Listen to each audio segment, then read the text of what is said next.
Electricity is all around us, from the device you're using to watch this video to the lights lighting up our skies at night. But how fast does it travel? And how fast does an electron travel? We will be discussing how fast electricity and electrons are, and what electromagnetic fields are in this video. First of all, let's talk about electromagnetic fields. Electromagnetic fields are what we think of when we talk about electricity, as the energy we need to power up a lamp all comes from electromagnetic fields. These fields are created by moving electrons, as any moving charged particle is capable of producing electromagnetic fields. So, this means that the electrons themselves aren't responsible for providing electricity. It's the electromagnetic fields that they generate while they move that are responsible for providing electricity. So, with that being said, how fast do those electromagnetic waves travel, and how fast do electrons travel?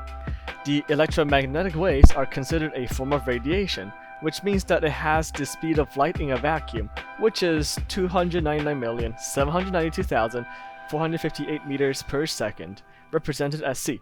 However, since the electromagnetic fields that we're talking about are traveling in a wire with resistance, not in empty space or vacuum, they actually travel slower than that.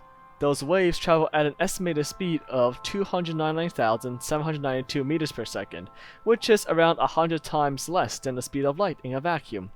The speed of electromagnetic waves traveling down wire is called the signal velocity. Electrons, on the other hand, don't travel even close to that speed.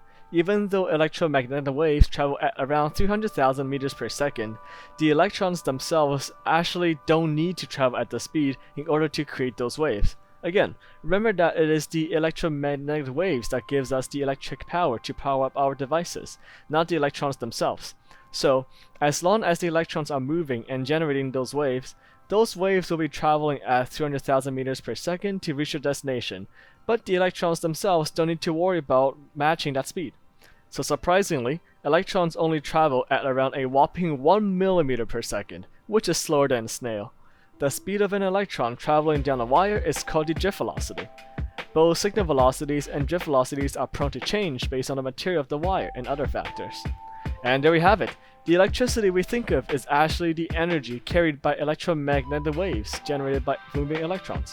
The speed of electricity in a wire, or the signal velocity, is around 300,000 meters per second, or 100 times less than the speed of light, while the speed of electrons in a wire, or drift velocity, is only around 1 millimeter per second.